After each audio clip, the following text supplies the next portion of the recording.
네, 이제 오늘 에베소서 묵상의 마지막이 있습니다. 하나님께서 이 에베소서를 통하여 끝으로라는 말을 시작으로 이제 마지막 메시지를 주고 있습니다. 바울의 사역에 있어서 후반기, 이제 바울이 떠나야 될 길을 앞두고 있죠. 그리고 어, 수많은 복음을 전했고 이제 거의 마지막 글들을 써가는 입장입니다. 근데 그가 썼던 글이 교회라는 것이 제 마음 가운데 어, 왜 교회를 구했을까요? 바울이. 그런 생각이 들었습니다. 예, 바울이 지금 옥에 갇혀 있기 때문에 제가 바울이었다라면은 하나님이 왜 나를 이런 고난에 두시는지 고난에 대해 집중하는 글을 썼을 수도 있고 과연 하나님이 계신지, 하나님의 의로움이 무엇인지, 의로움에 대한 글을 썼을 것 같기도 합니다. 내가 사랑하는 사람들에 대한 사랑 편지를 쓸 수도 있을 것 같고요. 근데 바울이 교회에 대해서 글을 썼다라는 거죠. 바울은 험악한 이 세상에서 우리를 지켜줄 힘은 오직 교회밖에 없다라는 확신이 있었던 겁니다. 마지막까지 자기도 교회 속에 속하기를 원했고 마지막까지 자기의 사명이 교회를 세우는 것이다 라고 생각을 했던 거죠. 바울이 그렇게 교회를 사랑하고 교회에 소망을 두었다면 우리도 과연 그렇게 소망을 두고 있는지 한번 생각을 하고 돌아보면서 이 말씀을 보았으면 좋겠습니다. 정말로 내가 교회에 소망을 두고 있는지 아니면은 다른 말씀을 구하고 있는 것 아닌지 하나님께서 바울을 통하여 마지막으로 주시는 메시지를 통해서 우리가 이루어야 될 공동체가 어떤 모습이어야 하는지, 그리고 그 속에서 우리가 어떤 모습이어야 할지 함께 고민하며 들어가 보도록 하겠습니다.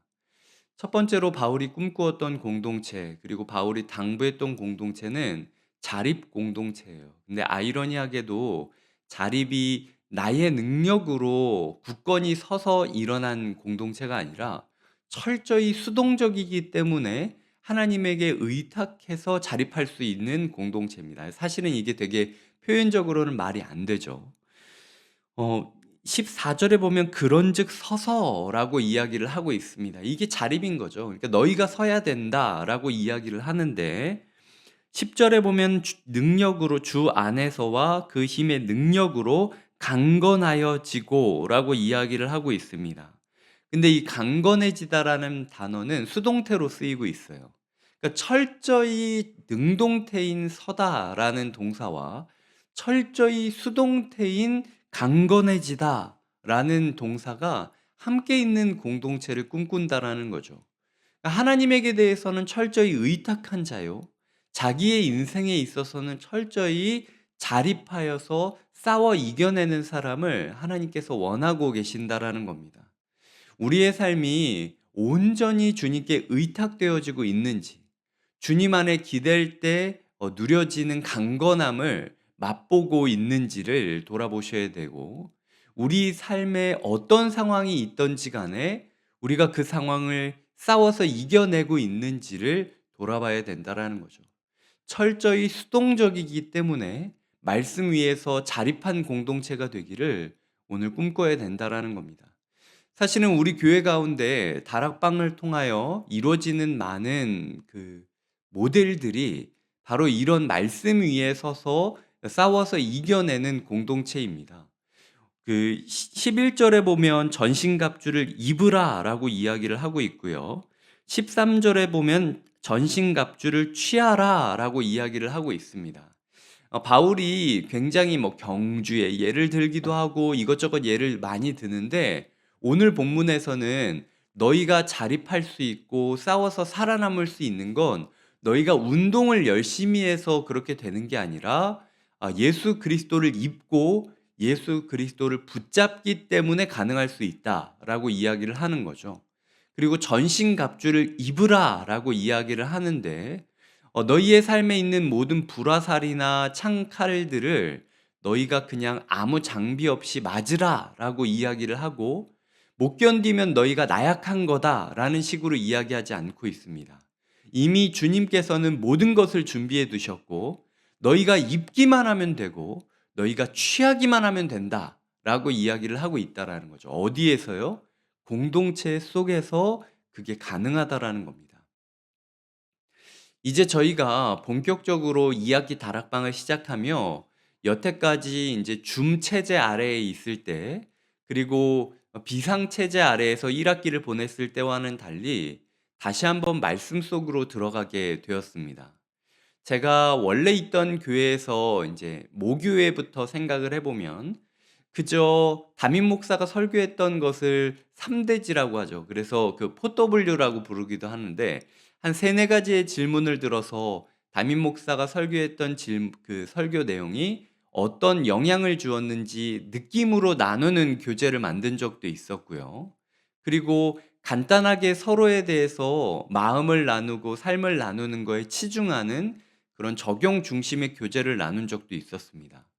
근데 우리 교회는 저희가 말씀 위에 서기로 결단을 한 거예요.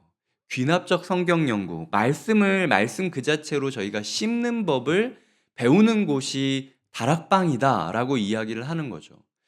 처음에 다락방에 들어오셨을 때 무엇이 어려웠냐라고 여쭤보았을 때 성경을 배우는 게 너무 어려웠다라고 이야기하는 분들을 제가 작년, 재작년 신방을 하면서 많이 봤어요. 그게 처음에는 되게 낯설 수 있습니다.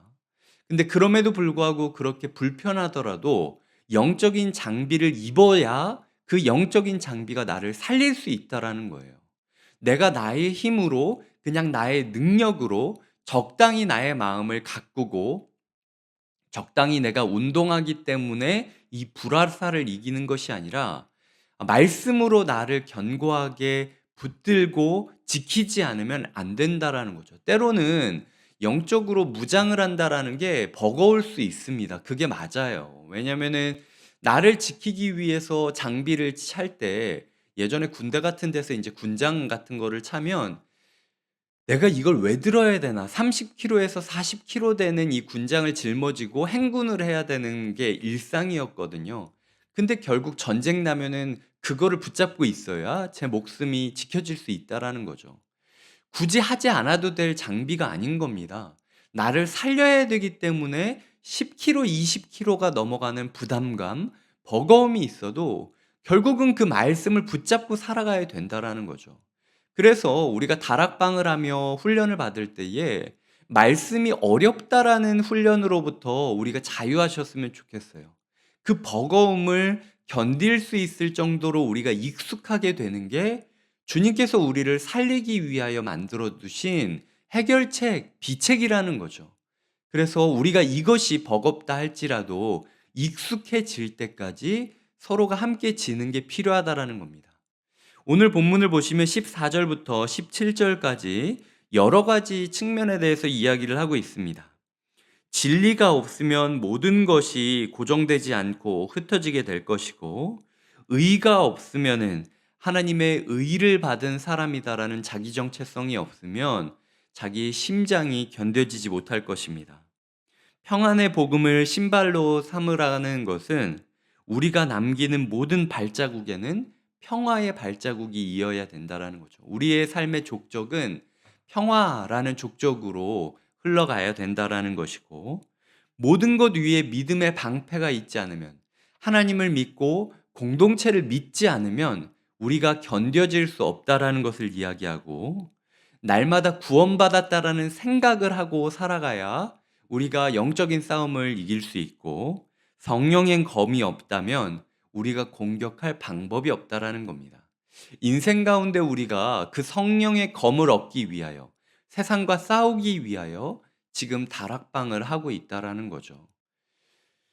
그리고 이제 첫 번째로 자립 공동체, 수동태적인 자립 공동체를 추구했다면 두 번째로는 선을 행하는 자선 공동체를 꿈꾸고 있습니다. 18절부터 20절까지를 보시면은 어떻게든 감옥 안에 있는 자신이라 할지라도 성도들을 생각하고 공동체를 생각하고 사람들을 돌봐야 된다라고 이야기하는 바울의 모습이 그려지고 있어요. 바울은 감옥 안에 갇혀 있는 자기의 현실을 비관하고 그 현실 가운데 하나님의 답을 얻기 위하여 살아갔던 게 아니라, 그럼에도 불구하고 내가 여기서까지도 선을 행하려고, 너희를 사랑하려고 몸부림을 치고 있다라는 것을 유산으로 주고 싶은 겁니다. 우리의 삶이 어디에 있든 무엇을 하든 간에 끝까지 누군가를 사랑하고 성도를 가꾸는 공동체를 바울은 꿈꾸었다는 것이죠. 세 번째로는 보내는 공동체입니다. 오늘 보시면은 21절에 내가 무엇을 하려고 하는지 너희에게 알리려 하는데 사랑을 받은 형제여 주 안에서 진실한 일꾼인 두기고가 모든 일을 너희에게 알리리라. 내가 그를 너희에게 보내었노라 라고 이야기를 하고 있습니다. 결국은 보내야 된다라는 거죠. 목사로서 제가 저의 삶을 돌아볼 때 바울의 이제 오늘 제가 이 말씀을 묵상하며 가장 크게 마음에 와닿았던 말씀은 '바울이 위로받고 싶지 않았을까?'라는 생각이었어요. 바울의 마음 가운데 감옥에 갇혀 있고 굉장히 복음 때문에 어려움에 처하고 있지 않습니까? 하나님을 사랑하고 사람을 사랑했기 때문에 바울이 기꺼이 감수했던 어려움이었어요. 근데 바울은 절대로 자신이 위로받기를 원하지 않고 자신이 인정받기를 원하지 않고 있습니다. 나는 그냥 감옥에 앉아서 이렇게 형장의 이슬이 되어도 상관없으니까 내가 사랑하는 누군가를 너희에게 보낼 테니까 그를 통하여 너희가 22절에 보면 우리가 어떤 사정에 처하고 있는지를 듣고 너희의 마음 가운데 위로가 있기를 원한다라는 이야기를 하고 있다라는 거죠. 저는 저희 다락방 가운데 위로가 있었으면 좋겠습니다. 서로가 서로 가운데 상처를 보듬고 마음을 위로하고 서로의 부담감을 내려놓게 하면서 서로를 이끌어 주셨으면 좋겠어요. 두기고에 대해서 어떤 걸 아십니까? 여러 가지 설명드릴 수 있지만 가장 드리고 싶은 말씀은 유명하지 않다라는 거예요. 우리 삶 가운데 성경 가운데 두기고라는 사람이 있었지라는 정도로 끝나는 누군가. 하지만 그럼에도 불구하고 그를 통하여 교회가 세워졌다라는 거죠. 사실은 목사로서 제가 포기해야 되는 지점이 있다라는 거죠. 제가 저희 부교육자들, 저희 목사님과 전도사님들을 믿고 맡기고 보내지 않으면 알리지 못하는 일들이 있고 위로하지 못하는 부분들이 있다라는 겁니다. 그러니까 믿고 맡기고 보내야 되는 부분이 있다라는 거죠. 저희 순장님들이 세상 가운데는 알려지지 않았다 할지라도 순장님들을 보내지 않으면 알려지지 않는 사정이 있고 그리고 위로하지 못하는 영역이 있다라는 겁니다. 그렇기 때문에 우리 교회 가운데 끊임없이 순장님들을 보내고 그리고 교육자들을 보내는 일들이 이어졌으면 좋겠어요. 순장님들이 그리고 교육자들이 자기의 가치를 깨달았으면 좋겠습니다. 저는 비록 갇혀 있지만, 저는 비록 매여 있지만, 그럼에도 불구하고 현장에서 영혼을 마주하고, 영혼을 위로하고, 영혼 가운데 복음의 사정, 이 시대의 사정을 알릴 유일한 사람은 오직 순장님들, 그리고 각 부서 교육자들밖에 없다라는 사실을 기억해 주셨으면 좋겠어요. 이게 교회의 질서인 겁니다.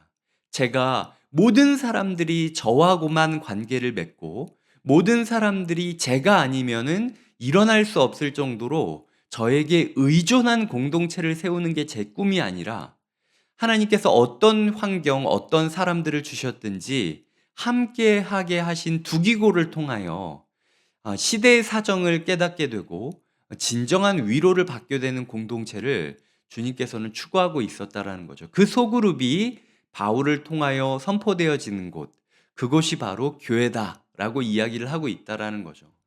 말씀을 맺겠습니다. 오늘 보시면 24절에 변함없이 사랑하는 모든 자에게라는 구절이 제 마음에 울렸습니다. 그리고 18절에 보면 성령 안에서 기도하고라는 구절도 제 마음에 와닿았습니다. 많은 사람들이 기도합니다. 그리고 많은 종교가 기도합니다. 그럼에도 불구하고 기독교가 바른 기도를 드린다라고 이야기하는 비결은 우리는 우리의 욕망을 따라 기도하는 게 아니라 성령을 따라 기도하는 사람들이기 때문이에요. 주님께서 오늘 우리를 어떤 기도를 하게 하실지를 꿈꾸며 고민하며 기도하시는 시간이 되었으면 좋겠습니다. 하나님께서는 우리가 철저히 자신에게 의존하는 공동체가 되기를 원하십니다. 그리고 철저히 세상 가운데 승리하는 자립의 공동체가 되기를 원하십니다.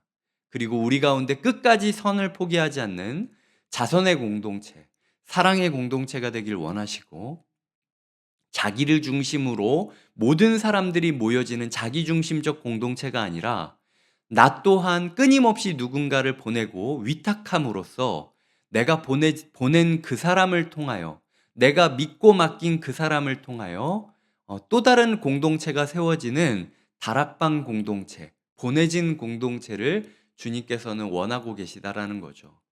그 공동체를 변함없이 사랑하시기를 바랍니다. 끝까지 오늘도 변함없이 하나님을 사랑하고 공동체를 사랑하는 이에게 은혜가 함께 하시는 거룩한 하루가 되시길 주님의 이름으로 축복드립니다. 함께 기도하시겠습니다. 주님, 우리가 에베소서를 통하여 교회에 대한 꿈을 미리 보기처럼 보았습니다. 하나님, 바울이 오간에 갇혀 있음에도 불구하고 그가 끝까지 붙잡았던 게 교회입니다. 우리의 삶이 어떤 모습이건 우리가 교회만큼은 놓지 않고 교회를 향한 소망만큼은 끝까지 포기하지 않고 이어가는 하루가 되게 하여 주시옵소서. 우리 교회가 끝까지 주님을 붙잡는 수동적인 공동체가 되게 하시고, 우리 교회가 끝까지 싸워 이기는 자립의 공동체가 되게 하시며, 우리 교회가 어떤 상황에든 선을 베푸는 자선의 공동체가 되게 하시고, 그리고 우리가 어떤 상황에 있든 끝까지 누군가를 보내고 위탁하며 서로를 위로하고 이 시대의 사정을 살피는 소그룹 공동체가 되게 해달라고 마음 모아 기도하시겠습니다. 하나님 아버지, 오늘도 우리에게 변함없이 사랑하기를 당부하시는 하나님의 모습을 봅니다. 주님, 우리가 주 안에서 강건해지는 것을 배우게 하여 주시옵소서. 나의 능력으로 나의 힘을 키우고 내가 열심히 노력해서 이 세상 가운데 살아가는 것이 아니라 주님의 장비, 주님께서 배려해 주신 무장이 없으면 한 걸음도 나아갈 수 없는, 의탁해야만 강건해질 수 있는 수동태적인 공동체임을 잊지 않게 하여 주시옵소서. 동시에 주님께서 우리를 굳게 서라 라고 이야기하신 사실을 우리가 잊지 않게 하여 주시옵소서. 자립의 공동체가 되게 하여 주시옵소서. 싸우는 공동체가 되게 하여 주시옵소서. 이기는 공동체가 되게 하여 주시옵소서. 하나님, 또한 그 과정 가운데 나의 사정만 가지고, 내가 옥에 갇혔다라는 일만 가지고 나만 위로받고 싶고 나만 이해받고 싶은 공동체가 아니라 내가 옥에 갇혔어도 끝까지 선을 행하는 자선의 공동체가 되게 하여 주시옵소서. 자기 신세 한탄하며 거기서 허우적거리지 않게 하여 주시옵소서. 누군가를 사랑하고 누군가에게 보내져서 누군가를 위로하고 말씀의 사정을 전하는 소그룹을 통하여 우리가 진정으로 회복되게 하여 주시옵소서. 곁에 있는 교회가 이광희 목사라는 사람에게 철저히 의탁하고 의존하면서 목사님이 아니면 나의 삶이 한 걸음도 나갈 수 없다라고 이야기하는 사람 중심적인 공동체가 아니라 주님께서 오늘도 나에게 보내주신 순장님, 주님께서 오늘 나에게 보내주신 교육자를 통하여 어떤 말씀을 주시고 어떤 깨달음을 주시며 어떤 위로를 주실지를 사모하는 소그룹 공동체가 되게 하여 주시옵소서. 불편하고 무겁더라도 우리가 말씀을 마주하기를 원합니다. 서로를 위로하고 말씀을 꼭꼭 씹어 먹음으로 우리가 어떤 불화살이 오더라도 그것을 감당할 수 있는 승리의 공동체가 되게 하여 주시옵소서.